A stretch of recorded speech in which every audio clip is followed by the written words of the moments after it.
처음 발표죠 오늘. 네. 예. 자 시작하겠습니다. 먼저 기도하고 시작하겠습니다. 기도하겠습니다. 하나님 아버지 감사합니다. 오늘 새벽눈 뜨게 해주셔서 새벽 기도를 갔다 오신 사람들도 있고 아침에 일어나서 학교를 바로 오는 사람들도 있는데 이렇게 건강하게 올 수 있게 해주셔서 감사드립니다. 기독교 사회가 수요일 수업 재미나게 해주시고 아버지 학점 많이 주시고 항상 기독교 세계관을 바라보면서 우리가 어떤 세계관에 살아야 될지 깨닫게 하시옵소서. 감사드리며 예수님의 이름으로 기도드렸습니다. 발표를 시작하도록 하겠습니다. 네. 저는 일단 이은성이고요. 경쟁하는 세계관들을 맡았습니다. 발표를 시작하겠습니다. 일단 세계관에 제가 맡은 세계관은 그 파트는 경쟁하는 세계관들의 약간 종류 같은 그런 느낌입니다. 일단 설명해드리자면 세계관은 크게 두 가지로 나뉩니다. 일단 신이 있냐 없냐가 가장 큰 전제 조건이고요. 그래서 유실론, 무실론 이렇게 세계관이 경쟁을 하고 있습니다. 그리고 유실론 안에서도 나눠지는 게 있고 무실론 안에서도 나눠지는 게 있습니다.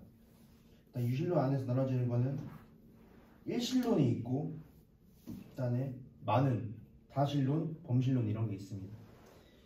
일단 일실론 중에서는 유대교와 이슬람교, 기독교가 있고요. 다실론, 범실론에서는 힌두교, 불교, 그리스 로마 신학 이런 대표적인 것만 말씀드리면 이렇게 있습니다. 또한 무실론에서는 인본주의, 마르크스주의, 포스트 모더니즘 이렇게 있다고 합니다. 넘어가겠습니다. 그리고 일단 유실론적 세계관에 더 깊게 들어가자면 일단 크게 일실론과 다실론으로 나뉜다고 했죠. 거기서도 일단 일실론은 유대교, 기독교, 이슬람교에 일단 있다고 했습니다. 거기서 일단 일실론에서 믿는 가장 뿌리가 되는 분은 창조주 하나님을 유일신으로 믿는 세계관이고요. 하지만 유대교와 이슬람교와 기독교의 가장 큰 차이 뭔지 다들 아실 텐데 유대교와 이슬람교는 하나님에게 구원을 받기 위해서는 행동으로 우리가 구원을 받을 수 있다 이렇게 주장을 하고 있고요. 근데 기독교의 입장에서는 우리가 행위로 난 것이 아니라 믿음으로써 구원을 얻는다 이 신칭에 기반하고 있죠. 그래서 이게 가장 큰 차이입니다. 또한 유대교는 행위로 아까 한다고 말씀드렸는데 약간 여호와께서 주신 율법 그 십계명 있죠. 십계명 이런 거 지키고 그리고 자기들이 따로 정한 규범을 지키고 선행을 많이 함으로써 구원을 얻는다고 믿고 있고요. 또한 이슬람교는 알라와 선지자가 정한 규범을 지키고 선행과 또 이런 여러 가지 일을 함으로써 구원을 얻는다고 하고 있습니다. 하지만 기독교는 뭡니까? 오직 구원, 오직 믿음으로 말미암아 구원을 받는다라고 하고 있죠. 그래서 이게 타 종교와는 가장 다른, 가장 독보적인 종교라고 생각합니다. 또한 다실론에 대해서 설명하자면 다실론은 그리스 로마 신화 다들 옛날에 보셨을 텐데 책을 제우스, 포세이돈 또한 헤라클레스 막 이런 신들 많죠. 지혜의 신, 태양의 신, 바다의 신 이런 신들이 많은데 이런 신을 전제로 하고 있습니다. 또한 막 무속신앙 이런 것도 우리나라에서 많이 접해보실 수도 있고요. 그래가지고 우리 다실로는 또 힌두교와 불교 이렇게 많이 있는데 힌두교는 수많은 신, 저도 힌두교에 대해서 잘 알지 못하지만 코끼리인가 돼지인가 이런 신들을 믿는다고 하더라고요. 그래가지고 그런 것들이 앞으로 지나가면 차도 멈추는 그런 현상도 일어난다고 합니다. 또한 불교는 원래 무신론에 가깝지만 모든 것에 신성이 있다고 믿는 종교입니다. 이 뻥튀기도 신성이 있다고 믿고 이 음료수에도 신성이 있다고 믿는 물질에는 모든 신성이 있다 이런 느낌인 것 같아요. 제가 봤을 때는. 그래서 어디에나 신성을 찾는 이거에도 신성이 있고 저거에도 신성이 있는 그런 범신론에 해당합니다. 또 일본의 신도는 불교를 기반으로 한 범신론의 정령신앙과 무속신앙 등이 혼합한 종교. 또한 가는 곳마다 각종 신을 섬기는 신사가 있고 집에 현관마다 섬기는 신이 있다는데 이건 약간 그런 것 같아요. 혹시 신과한계 보셨나요? 거기 신과한계 2에 보면 성주신이라고 있거든요. 상주신인가? 집을 지키는 그런 신이 있는데 그런 신을 의미하는 것 같습니다.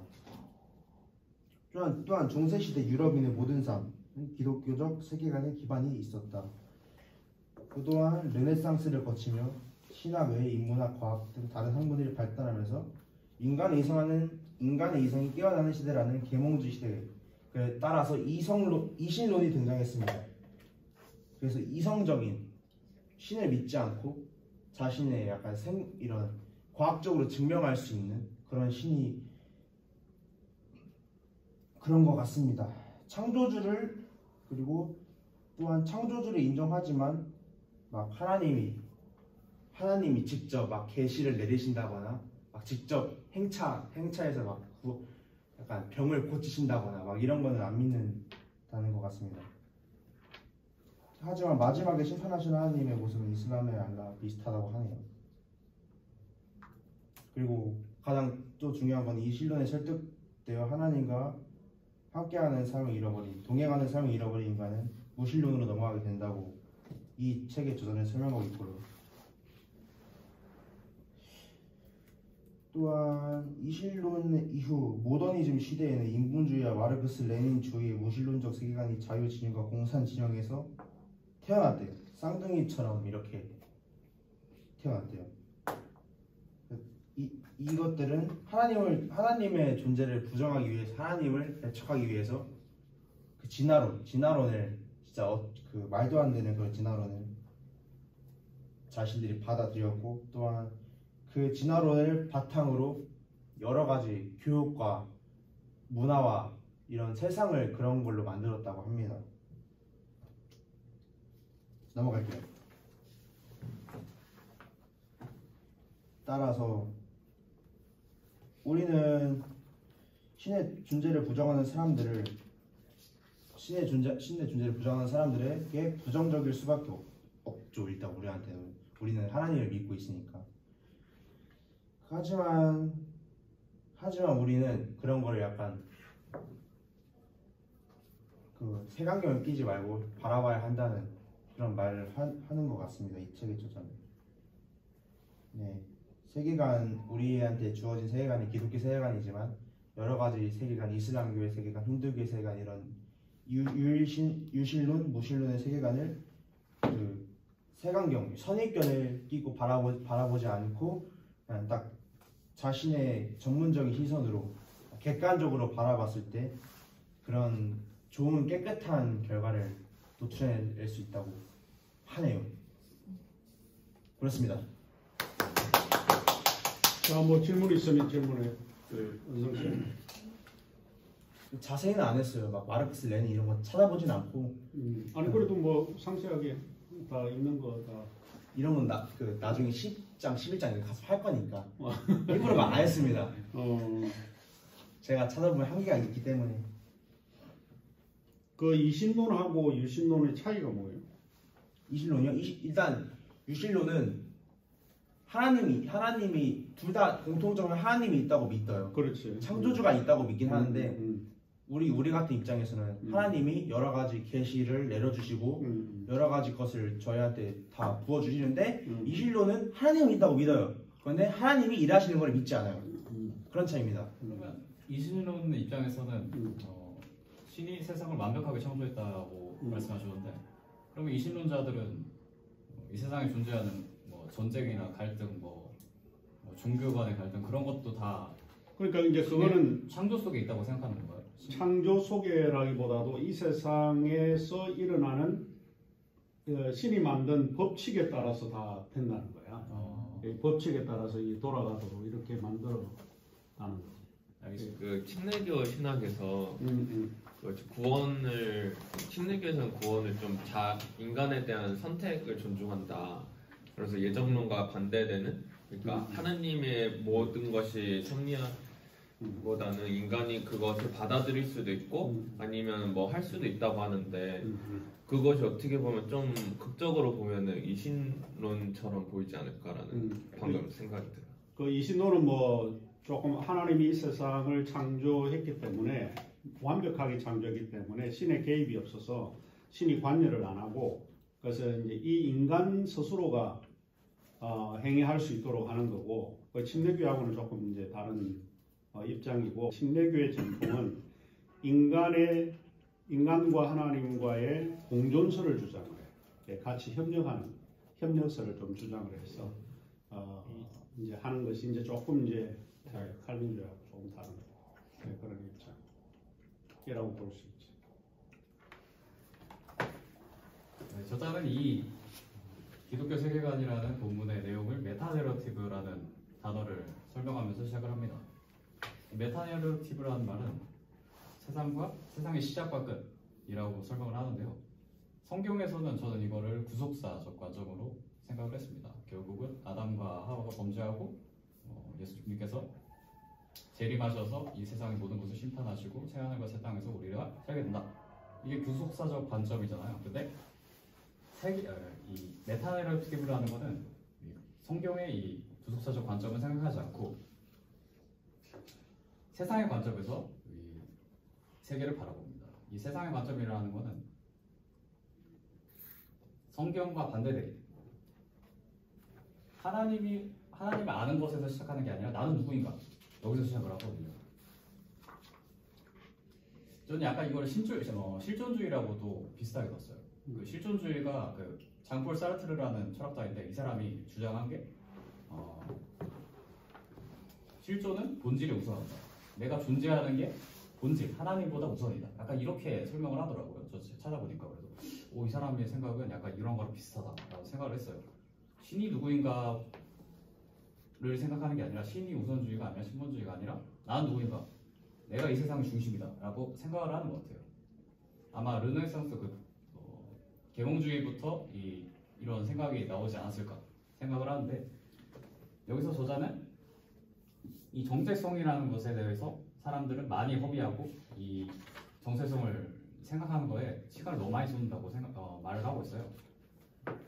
하나님이 이 세상을 창조하셨고 모든 것을 다스리지만 이거에서 벗어나서 나는 누구지? 하나님이 과연 이 세상을 창조하셨을까? 이렇게 여기서부터 접근을 시작해요. 그렇다면 내가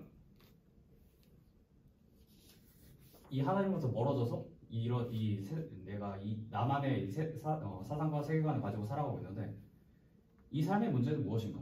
여기서 이 두 번째 내 문제의 원인은 무엇인가로 시작을 하는데 내 문제의 원인은 무엇인가로 나아가게 되는데 예수님을 만난 게 아니라 예수님 밖에서 문제를 찾아요. 문제 해결 의식을 찾는 거죠. 그리고 이 세 번째로 문제 해결책을 찾는데 여기서도 십자가에서 예수님의 구속 사역을 생각하지 않고 이것에서 벗어난 관점에서 생각을 해요. 예수님으로는 해결할 수 없는 일을 이 세상은 내가 생각함으로 해결할 수 있다. 이렇게 저자는 말하고 있어요.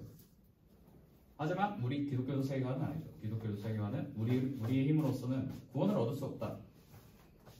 오직 예수 그리스도께서 우리를 만달란트 빛을 탕감해 주시는 그것이 우리가 구원받게 된 계기다라고 말하고 있죠. 이 만달란트 빛을 탕감할 수 있는 사람은 없잖아요. 우리나라 세계에서 뭐 재산이 그렇게 많은 사람이라고 할지라도 한 달란트에 생각을 해봤어요. 한 달란트에 60kg인데 금 60kg가 만 달란트면은 60만 kg인데 금 1kg에 5천만 원이 좀 넘잖아요. 요새 금값이 더 비싸서 한 6천만 원 가까이 된다. 한 달란트가 금 60kg. 그래요. 60kg? 네. 60kg면 얼마 정도 돼요? 1kg에 5천만 원 정도. 5천만 원으로 생각을 하면 그렇게 비싸? 한 달란트가? 60kg이니까 그렇게 나와요. 그래? 네. 근데 고대 문헌의 그 단위니까 한 달란트가 원래 저 성경에 네. 그 6천 데나리온 6천 데나리온이면 데나리온 이렇게 그러니까 육천 한 데나리온이 네. 한 데나리온이 그 당시의 노동자의 하루 품삯 값을 그 한 데나리온이라고 그러니까 금액은 많다는 건데 금 60kg는 내가 처음 들어봐가지고. 그러면 교수님 성경을 볼 때 성경 아래 각주가 나오지 않습니까? 거기에 그게 그렇게 나와 있어? 예. 그래? 네, 한 달란트 보면 한 달란트 위에 1 또는 뭐 그렇게 숫자가 나오면서 금은의 중량 약 60kg이라고 나오고 네 그렇게 나옵니다. 그래서 좀 현대랑은 좀 차이가 있지 않나 생각을 했습니다. 그렇지. 교수님의 말씀을 듣고 그 달란트라는 게 그 무게가 왔다 갔다 할 수 있는 학자들이 추정하기로는 그런가 그렇게 생각을 했습니다. 그리고 마지막으로 이 저자가 말하는 건 나는 어디로 갈까? 난 죽으면 뭘까? 이 생각을 하는데 사후세계가 없다고 말해요. 그냥 이 세계는 이 죽음의 이것으로 끝이다. 그리고 내가 이 세상을 존재한 것도 우연일 뿐이다. 우리 인간이 아메바로부터 시작을 했으니까 다시 아메바로 돌아가고 그냥 죽으면 끝이라고 말을 해요. 근데 우리 기독교 세계관은 아니죠. 기독교 세계관은 죽으면 하나님의 심판대 앞에 서게 되는 거예요. 그것을 우리는 기독교 세계관은 말하고 있습니다. 그래서 우리 기독교 세계관은 내가 어떻게 세상을 보고 있는지를 다시 한번 점검해 봐야 된다고 이 저자는 말하고 있어요. 내가 어떤 눈으로 보고 있는가? 저 같은 경우는 아직도 무신론적 세계관이 제 안에 있어요. 그렇게 하나님을 믿고 하나님을 신뢰하지만 그러면서도 마음속으로는 불신하는 마음, 그런 마음가짐이 있고 이것을 해결하고자 월요일 저녁에도 부모님께 찾아가서 마음이 너무 괴로운 거예요. 내가 과연 하나님의 일을 할 수 있을까? 울면서 내가 무언가 할 수 있는 존재라고 생각이 되지 않는다. 제가 많이 자압이 많이 해요. 막 자존감이 낮아가지고 그래서 부모님은 저에게 그런 마음을 주는 것은 악한 사탄 막이니까 그것을 깨라. 그렇게 저에게 기도를 해주셨는데 그러고 나니까 조금 안정이 되더라고요. 이 4년 동안 그리고 앞으로 뭐 신대원을 가게 된다면 그 기간 동안 하나님을 더 알아가고 찾아갈 수 있는 기회가 되길 바라고 있습니다. 네, 이상입니다. 자, 고생하셨고 그럼 질문. 사후세계를 믿는 사람의 세계관도 있을 거고 믿지 않는 사람들의 세계관도 있을 건데 이 사람들이 믿는 그 믿음이 우리의 삶에서 각각 어떤 차이를 만들어낼까? 내가 요 질문이었는데 질문이 조금 이렇게 열로죠. 목표가 살짝 달라지지 않아요? 목표가 달라진다. 완전 달라지죠. 그렇지, 목표가. 또 목표가 달라지죠. 이제 목표가 달라지니까 기껏해야 100년 사는 거잖아요. 사후세계가 없다고 생각하니까. 그러면 그 안에 내가 누릴 거 다 누리고 간다. 쾌락주의죠. 그러니까 이 세상이 마지막이라고 생각하니까 그렇죠. 쾌락주의에 빠질 수 있을 것 같다. 네. 근데 뭐 이런 세계관을 안 가지고 있는 우리 기독교 세계관을 안 가지고 있는 사람들도 우리보다 더 성실하고 쾌락에 안 빠지고 자원봉사하고 이런 사람도 있지 않아요? 죽어서 이름을 남기기 위해? 죽어서 이름을 남기기 위해서 역사 속에서 성공하려고 그랬던 것 같아. 근데 진짜 진심으로 하는 사람도 있지 않을까요? 그러니까. 불교를 믿는 사람들 같은 경우는 사후세계 없다고 생각하지 않을까요? 근데 그래도 그 사람들 탄생 사후세계적 세계관 때문에 그럴 것 같아요. 약간 도덕적으로 살아야 한다. 그래서 그 환생을 믿으니까 그러니까 선언을 행해야 되겠지.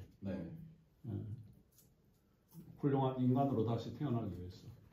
뭔가 그런 사람들은 자기 자신을 믿는 것 같아요. 예를 들어서 자기 자신을 믿는다. 예를 들어서 그렇지. 기독교인들은 하나님을 믿기 때문에 예수님을 믿게 되고 예수님이 행하신 그런 행적 때문에 우리가 그렇게 선을 베푸고 사는 것인데 그 사람들은 그냥 자기의 생각을 믿고 이게 선이야 믿으니까 하는 그 뭔가 결과론적으로는 비슷해 보일 수 있지만 뭔가 그 본질 차이에서는 그런 게 다르지 않을까. 그렇지. 그럴 수도 있겠. 발표하겠습니다. 제가 발표하는 거는 이슬람 세계관인데요. 여기 이슬람은 단순한 종교가 아니라 삶의 전반을 지배하는 세계관이라고 나와 있습니다. 그리고 이슬람의 신앙은 알라와 무하마드에 대한 절대적 복종의 기반으로 만들어지고 무슬림은 이에 이를 삶의 모든 영역에서 실천을 해야 한다. 그리고 이슬람은 5가지의 믿음이 있는데요. 일실론이랑 선지자의 신앙, 천사신앙, 코란의 권위랑 최후의 심판을 믿어요. 그리고 5가지의 실천도 해야 돼요. 알라가 유일신이라는 이제 신앙 고백과 이제 정해진 기도 시간, 금식, 그리고 선을 행하는 것, 그리고 순례를 중요시 여깁니다. 그래서 인간은 알라의 종과 종이랑 그 지키는 사람, 그리고 철저한 복종을 요구합니다. 그리고 원죄를 인정하지 않기 때문에 스스로의 선행으로 구원을 얻는다고 믿어요. 그리고 이슬람 사회에서는 종교와 법이 하나로 연결이 되어 있어서 무슬림은 샤리아를 따라서 살아가야 합니다. 네, 샤리아. 그게 이슬람의 법이에요. 이게 제가 유학한 건데 이거를 읽으면서 느낀 점은 이슬람과 기독교는 할 때 비슷한 점도 있지만 정말 차이가 명확하다는 것을 느꼈고요. 그리고 인간이 스스로 노력으로 구원을 이루려고 하는 이슬람의 가르침은 예수 그리스도의 은혜를 통한 구원에 큰 차이가 있다고 느꼈습니다.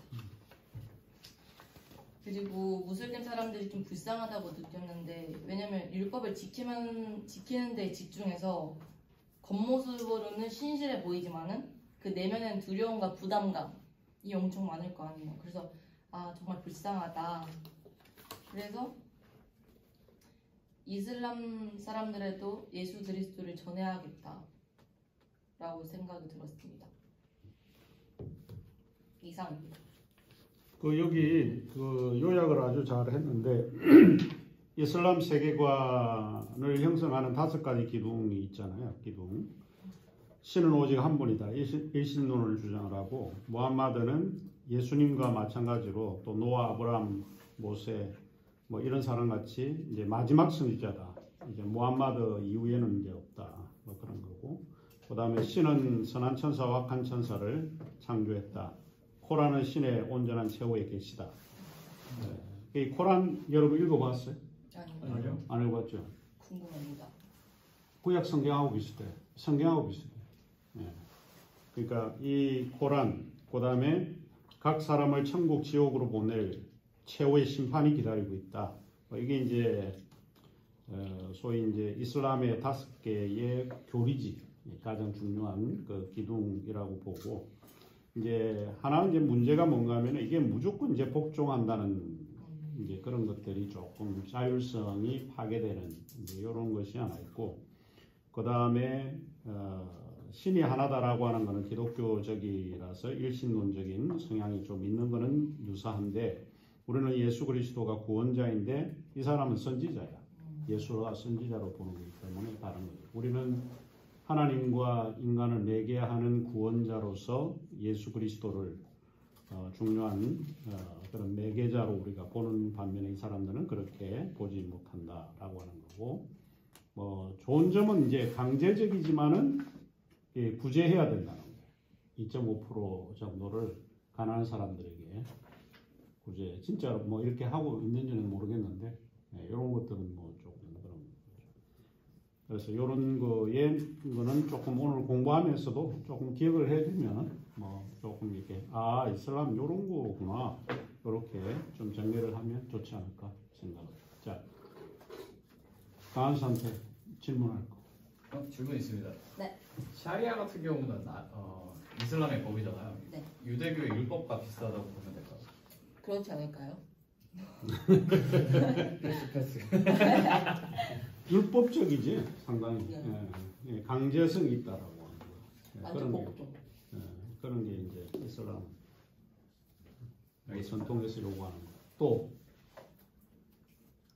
은지에는 우리 처음 왔는데 뭐 궁금한 거. 저 좀 질문 하나 있습니다. 그 악한 일을 하면 혹시 해결할 방법이 선한 일을 더 많이 하는 거 이외에는 없는 건가요? 네, 그런 것 같아요. 왜냐면 그 마지막에 뭐 악한 천사랑 선한 천사가 양쪽 어깨에 있다고 믿는데요. 그리고 심판 때 그 저울을 올려요. 그래서 더 무거운 쪽으로 가는 게 그러면 그 사람이 이제 지옥 가는 거고 선한 그걸 더 이렇게 저울 때 내려가면 천국에 가는 거. 그래서 더 선한 일을 많이 해야 된다. 악한 일보다 그렇게 믿고 있는 거예요. 뭐 했습니다. 되게 도덕성이 많이 떨어지지 않나 있어요. 이슬람 도덕성. 오히려 강하지 않을까 도덕성. 그 사람들이 법을 지켜야 돼요. 법이 이거 신 알라뿐이면 무함마드는 그게 선지자다 이것만 있는 거. 그러니까 이웃 사랑에 대해서 얘기를 하나요? 할 것 같은데. 그렇지 가난한 자에게 수입 주는 게 이웃 사랑이지. 그것도 선행이 포함되니까 선행. 선행 점수 얻으려고. 선생님도 얻으려고 도덕성. 가난한 자에게 수입이지. 근데 내가 알기로는 그 이슬람이 좀 뭔가 복음 전하는 거에 있어서는 그렇게 우호적이진 않다고.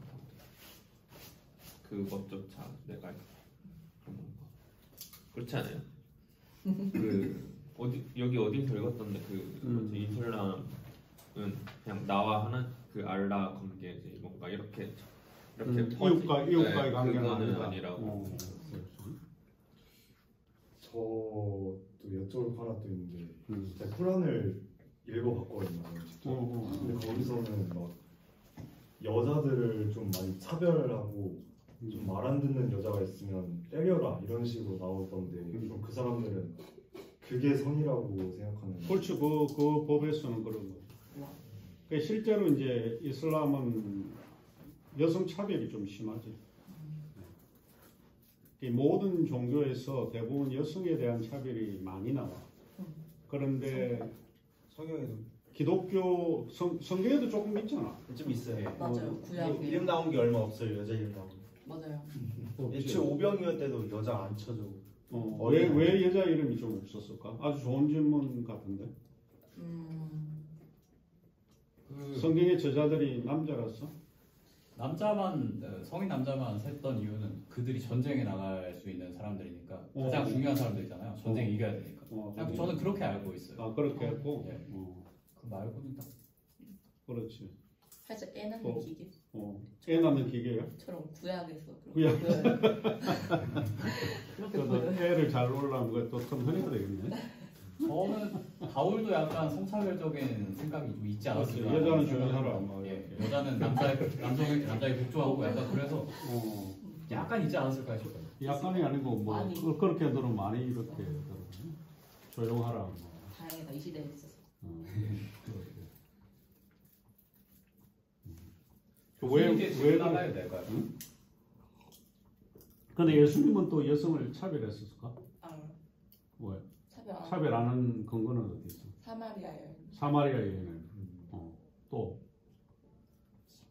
오늘 새벽 예배 내용이 그거였는데. 뭐였지? 차별한 것 같아. 12제자에. 오늘 차별했어? 아니면 예수님과 그 교류가 있었던 여성 인물들 오늘 이름 없는 여성들도 다 이렇게 쫙 오늘. 나왔었고 오늘 야하구가 설교인 거야? 오늘 설교자 누구셨지? 그러니까 남자야? 남자요. 키 좀 작으시고. 성함을 제가 그분이 했는데 네. 여자에 대해서 옹호적으로. 네. 궁금한 게 있어요. 네. 12제자면 여자가 없어요. 그렇지. 그렇지. 여자가 아무래도 남자가 편하니까 그렇지 않았을까? 막 여자 발 씻겨주고 그런 좀 그렇잖아. 여자랑 같이 막 밥 먹고 하고 같이 자고 남자끼리 있어야지. 그렇잖아요. 12대짜리 아, 좋은 질문 같은데 유대 사회도 결국은 가부장적 제도 속에 있었겠지. 그러니까 남자들 중심으로 세계가 돌아가고 뭔가 일을 시킬 때에 남성 중심으로 세계가 돌아가도록 그런 세계를 가지고 있었기 때문에. 근데 그 사도행전에 그 여자도 무슨 사도 많이 있지. 있지 않아요? 또 궁금한 게 있어요. 그렇지. 나시린 있잖아요. 나시린의 법이 있잖아요. 나시린. 나시린은 여자도 될 수 있고 남자 나시린이 될 수 있는데 여자 나시린은 왜 없는가? 그렇지, 없는 거. 사실 궁금했어요. 그것도 그렇지. 성경. 여성이니까 당연히 뭐 궁금할 네, 맞아요. 수가 있고. 여자도 서운한 사람 있지 않을까요? 그리고 실제로 모세법에는 남자가 여자를 버릴 수 있는 권한이 주어진 거야. 그래서 그 이혼 정서만 이렇게 주고 그래서 여자를 바꿀 수가 있었는데 구약의 모세법에. 근데 예수님께서 신약에 들어와서 뭐라고 그런가 하면 아무 연고 없이 여자를 버리는 자는 가늠했다. 그러니까 이유가 있어야지 왜 이유 없이 그렇게 여자를 버리냐. 그거는 좀 다르게 해석하라면 예수님께서 여자를 좀 보호하신 표현인 것 같아요. 그리고 율법을 재해석해서 근본적으로 율법은 사람을 해치는 게 아니다. 이렇게 좀 해석하시는 뭐 그런 면이 있는데 진짜 12제자가 왜 여자가 없다. 그건 뭐 그 사회의 그런 통념을 좀 따랐던 거 아닌가. 뭐 이런 생각이 조금 들긴 하고 아마 그 예수님의 눈에 안 띄었는지 몰라. 고기 잡으러 하러 갔는데 뭐 여자 고기 잡으러 했으면 뭐 부를 수 있었는데 이건 농담이야. 아주 좋은 질문이야. 사실 여하고가 있으니까 이런 질문이 나오는 거야. 또 질문 있습니다. 전 은지한테 질문하겠습니다. 언제 속성 질문. 그 쿠란을 읽어보셨다고 하셨는데 이슬람교에서도 그 구약성경이나 꾸란이라고 하기도 하고 코란이라고 하기도 하고 여러 개 하는데 요즘은 꾸란이라고 하는 것 같아요. 그렇게 그 이슬람교에서도 우리 구약시대 선지자들을 인정을 하거든요. 25선지자라고 해서 거기에 보면은 구약시대 선지자들이 되게 많아요. 그러면 이슬람교에서도 구약시대 선지자들이 말한 말씀도 인정을 하는 건가요? 선지자들 말씀도 인정을 하고 그래서 생각보다 예수님 비중도 되게 크게 나오거든요. 그러면 그들은 하나님의 말씀을 믿나요? 그냥 읽는 건가요? 사실 쿠란을 이런 말이 있어요. 쿠란을 처음부터 끝까지 읽어보면 기독교인이 되는 경우가 많다. 왜냐하면 예수님 말씀은 되게 겹치는 게 많고 생각보다 성경적인 게 많거든요. 쿠란 안에. 그래서 뭐 극단적으로 기독교인들을 그러니까 좀 쿠란 안에서도 좀 많이 모순되는 게 많은 것 같아요. 우리 기독교에서 말하는 하나님 말에 부합하는 것도 있고 아니면 그거랑 좀 상반되게 그냥 알라의 말만 이렇게 좀 나오는 것도 있고 그래서 좀 뒤죽박죽이긴 한데 네, 뭐 하나님 말씀 따르는 사람들도 있기는 해요. 이슬람 안에서. 그러면 그 쿠란을 다 읽어보면 기독교인이 되는 경우가 많다는 거는 쿠란에 모순된 내용이 많기 때문이다라는 거죠. 네. 이거는 제가 준비한 발표 있어서. 그러니까 기독교하고 이슬람 지금 발표야 분명히. 저는 기독교와 기독교 대 이슬람에 대해 발표할 별명이라고 합니다. 앞서 한성아 말했던 이슬람에 대해서 뭔가 추가로 설명하는 것 같은데 이 책에서는 이슬람과 기독교의 가장 큰 차이점이라고 하면 무슬림들의 신앙은 알라의 계시를 받아 코란을 구술한 최고의 예언자 무함마드를 예수님을 포함한 다른 어떤 선지자보다 더 높은 위치에 두고 있다는 것입니다. 그런 이슬람에서 받드는 무함마드는 사실 코란에서도 몇 차례 등장하지 않을 뿐 아니라 그나마 있는 기록에서도 예수님과 같은 신성은 찾아볼 수도 없습니다. 하지만 성경에 기록된 예수님은 동정녀 탄생, 죄가 없으신 분, 메시아이시며 기적을 행하시는 분이십니다. 그런데 그것을 인정하는 이슬람에서도 왜 이런 예수님에 대한 모든 행정을 이슬람에서도 이런 예수님에 대한 모든 행정을 인정합니다. 그런데 이슬람에서는 왜 예수님보다 무함마드를 더 높이 사는 것에 대한 이유는 바로 기록에 있습니다. 이슬람에서 말하는 것은 성경은 원본이 없고 수많은 사본과 다른 언어로 번역된 판본이 너무 많아서 진정한 신의 말씀이 무엇인지 알기 어렵다고 비판합니다. 반면에 이슬람의 코란은 유일한 원본이 보존되어 있기 때문에 오직 이슬람만이 변하지 않는 신의 말씀을 가지고 있다고 주장합니다. 하지만 사실 이 주장 근거가 없는 주장이며 모든 기록은 수많은 그 암송자들에 의해서 전해서 내려온 기록이며 사실 그 암송되는 그 암송되어 오는 그 기간 동안 변질되어 왔고 수많은 그런 압박과 전쟁 혼란을 잠재우기 위한 수단으로 사용되었으며 코란은 불완전한 구술 수집본들 중에서 하나만 남기고 모두 태워버렸기 때문에 유일한 원본이 된 것입니다. 그래서 사실은 수많은 기록이 있었지만 그런 뭔가 억제하고 그런 전쟁 그런 수단으로 썼기 때문에 나머지 것을 다 태워버려가지고 사실 유일한 원본이 된 것이지 그것만 있던 거는 사실 아니었고 사실 그래서 그 이슬람의 특징 보면은 그 정말 코란을 성경은 사실은 우리가 해석할 수 있는 자유가 있고 뭔가 이렇게 들여다볼 수 있는 자유가 있는데 이슬람의 코란은 사실 그런 코란의 그런 권위를 굉장히 높게 사서 사실 코란을 뭔가 반대로 생각하거나 거역하는 일은 정말 크나큰 죄악으로 생각하기 때문에 사실 그래서 더 뭔가 무슬림들은 오히려 코란에 대해서 자세히 모르는 사람들도 많고 그래서 이슬람에서 그냥 내려오는 전통이나 그런 강제성을 그냥 따르기 때문에 사실은 그런 비판가도 없고 그렇기 때문에 자세히 코란을 모르는 사람도 너무 많다고요. 그래서 하지만 성경은 많은 사본들 사이에서 내용상에 거의 차이가 없다는 것이 완전성을 보증하고 있고 누구나 하나님의 계시를 명확하게 깨달을 수 있다는 것의 완전성을 보여주고 있습니다. 결론적으로 이슬람은 신앙적 의문을 제기하지 못하는 그런 무조건적인 믿음과 전통의 권위의 완전한 복종을 강요하는 종교이기 때문에 이슬람의 잘못됨이 무슬림들 억압의 사슬에 묶여 있어 그 사슬을 깨닫지도 못할 수 있다는 생각을 했습니다. 저는 이 요약을 넘어서 좀 추가로 제가 한 4년 전에 터키 여행을 갔다 왔거든요.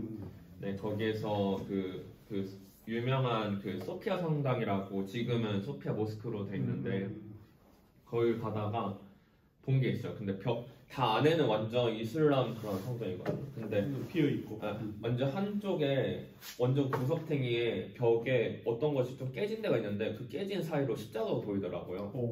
그래서 뭔가 갈라디아서에 나오는 그런 소아시아 그런 초대교회 그런 완전 지역이 사실 터키인데 왜 지금은 그런 소아시아 지역이 지금 왜 이슬람 국가로 변형되었을까에 대해서 궁금해서 좀 찾아보니까 사실은 터키는 고대 기독교를 탄생시킨 자리였고 바울의 선교 여행지 중 하나였는데 사실 안디옥 교회와 그런 많은 일곱 교회가 있었던 곳이기도 한데 지금은 사실 모든 것이 폐허가 되었고 지금 모스크가 세워져 있는 무슬림 국가가 되었는데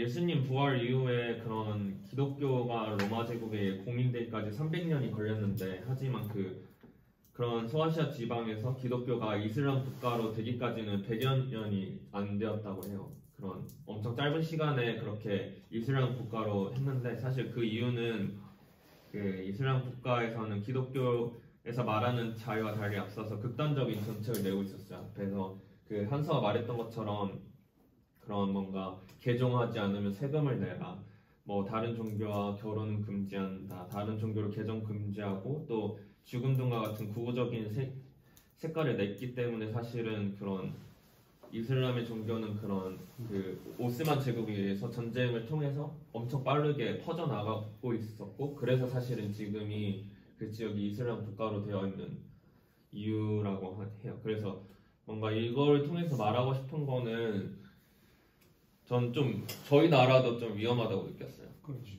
그러니까 이런 이슬람의 색깔 그런 정책들이 사실은 지금 우리나라에도 그런 이슬람 문화들이 사실은 계속해서 들어오고 있는데 그런 우리가 그 적응하고 있고 사실 그 교묘한 문화 속에서 그런 문화를 받아들인다면 우리나라도 그 소아시아 지방처럼 좀 그렇게 되지 않을까라는 걱정했어요. 그래서 좀 뭔가 정말 예수님 붙잡고 깨어 있어야 하고 좀 기도해야 한다는 것을 좀 많이 깨달았어요. 사실 이걸 느꼈던 이유가 최근에 유튜브를 봤는데 그 한국인인데 그 무슬림 한국인이었어요. 남자인데 엄청 유명해요. 진짜 한 100만이 넘나? 근데 유튜브가? 네. 근데 그 사람이 유행을 타고 있는 이유가 사실은 그 무슬림 속에서도 좀 특이한 케이스잖아요.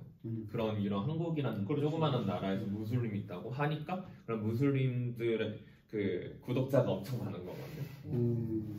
근데 사실은 그 무슬림 이슬람 국가면 사실 오일머니가 너무 많잖아요. 그렇죠. 부자들 많고. 근데 사실 그 사람이 그거를 이용하고 있더라고요. 그래서 사실 그 사람의 활동지가 다 그런 이슬람 국가였는데 이제 한국에 와서 한국에서 전 세계에서 가장 큰 이슬람 그 사원을 만들었다.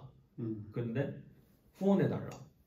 근데 그 구독자들이 돈이 많다 보니까 돈을 엄청 후원하고 있더라고요. 그런 뭔가 종교적인 색깔과 그런 거를 띄어서. 그래서 그런 걸 보면서 뭔가 한국 사람들은 뭐 내일 아니지 뭐 그렇게 하고 있던 모습이 사실 옛날에 그런 소아시아 지방의 그런 모습이 아니었을까라는 생각이 들어서 좀 무섭다라는 생각을 좀 많이 들었어요.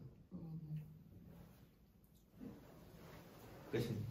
그 이슬람 문화가 억압적이다라고 할 때 뭐 아까 이야기한 거 뭐 종교 개종할 수 없다 뭐 그다음에 뭐 여러 가지 또 사례들을 좀 언급을 했는데 예, 가장 그 위험스러운 그 억압적인 상황 뭐 그런 거는 뭐가 있을까? 저는 좀 그 부모의 신앙을 무조건적으로 따라한다는 것이 좀 생각보다 겉에서 보기에는 별로 아닌 것 같은데 생각보다 그것이 많이 작용을 하고 있다고 생각해요. 왜냐하면 사실은 이런 그런 세대가 지날수록 사실은 제국군으로 이렇게 퍼져나가고 있는 거잖아요. 그래서 부모를 종교를 따르다 보면 자식들도 그 종교를 따를 거고 그 자식들의 자식들도 따를 거고. 근데 우리 기독교는 지금 뭐 네. 교회 안 따라가고 지금 그런 거. 저는 근데 이거 생각해보면서 오히려 조금 다행이라고 생각한 거는 좀 그 유럽에서 이민 정책을 친화 하잖아요. 근데 사실 그게 뭔가 그 나라에서 초기에는 막 성 문제도 너무 많고 테러리스트도 너무 많잖아요. 지금도 너무 많은데 제가 옛날에 유럽 갔을 때 진짜 거의 한 4분의 거의 반 이상이 다 섞여 있더라고 인종이. 아 인종이. 네. 진짜 그 순수 혈통의 그런 유럽인들은 정말 찾아보기 힘들 정도로 그만큼 좀 그런 무슬림들이 이민을 너무 많이 갖고 이렇게 섞여서 하다 보니까. 근데 오히려 저는 그게 뭔가 그 자녀들의 세대를 보면은 그런 이슬람 국가에서 태어나고 자랐던 사람들은 무조건 그 정부를 따라하니까 완전 극단적인 무슬림 성격을 떼고 있다면 사실 이민한 그런 자녀들을 보면 섞여 있고 하다 보니까 오히려 좀 극단적이지는 않은, 예를 들어서 그래서 히잡도 안 쓰고 그런 뭔가 그냥 이슬람은 우리 부모의 신이고 나는 뭐 그냥 뭐 알라 그냥 뭐 믿어 그냥 살짝 이런 정도여서 오히려 좀 극단적인 거는 피할 수 물론 좋진 않은데 일종의 포스트 모던 영향이 네, 오히려 좀 다행이라고 좀 생각이 들었어요. 오케이. 네. 자, 뭐 우리 현병 씨한테 질문. 오늘 질문을 너무 많이 해서 저 괜찮습니다. 없어요? 그러면 여쭤볼게요. 하나만 하고. 이슬람 문화권에서는 쿠란 연구하는 것을 거의 금기시하고 있다고 했잖아요. 네. 그러면 이슬람 국가들마다 따로 연구를 하고 그러진 않나요?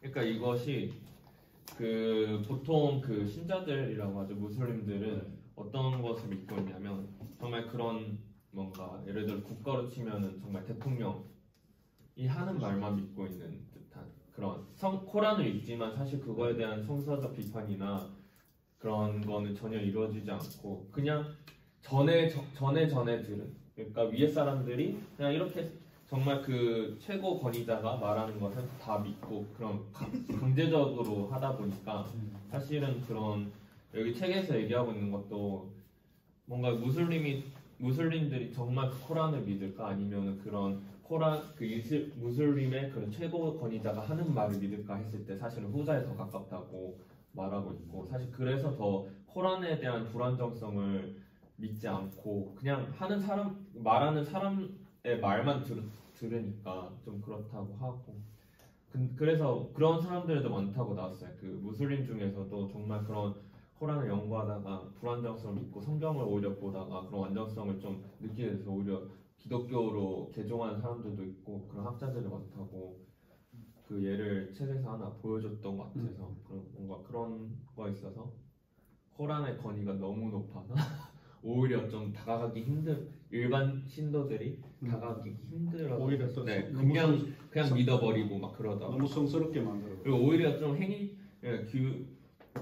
율법적인 게 한몫을 했다고 해요.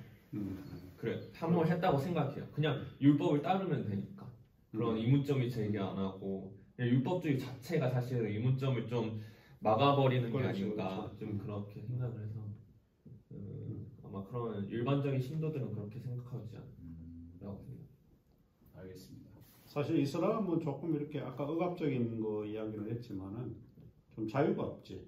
자유가 없고 그 우리가 받아들인 예수 그리스도의 복음 뭐 이런 것들은 우리에게 억압으로부터 좀 자유를 주고 좀 자유로운 삶을 살고 향유하고 살 수 있도록 뭐 이런 기쁨을 준 거 뭐 이 차이가 조금 다르다고 보십니다. 그래서 세계관이라고 하는 게 좀 굉장히 중요하다. 어떤 세계관을 믿는가에 따라서 우리의 삶의 자체가 조금 달라질 수 있다.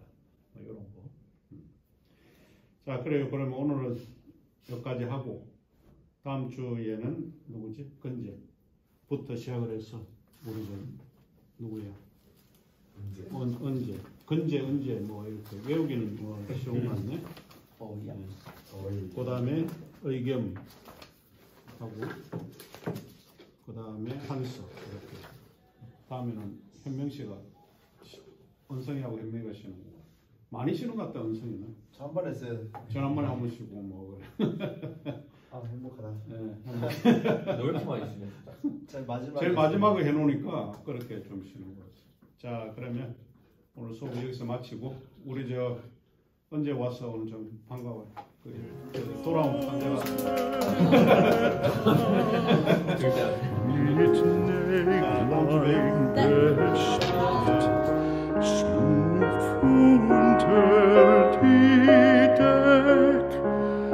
Morgen früh, wenn Gott will.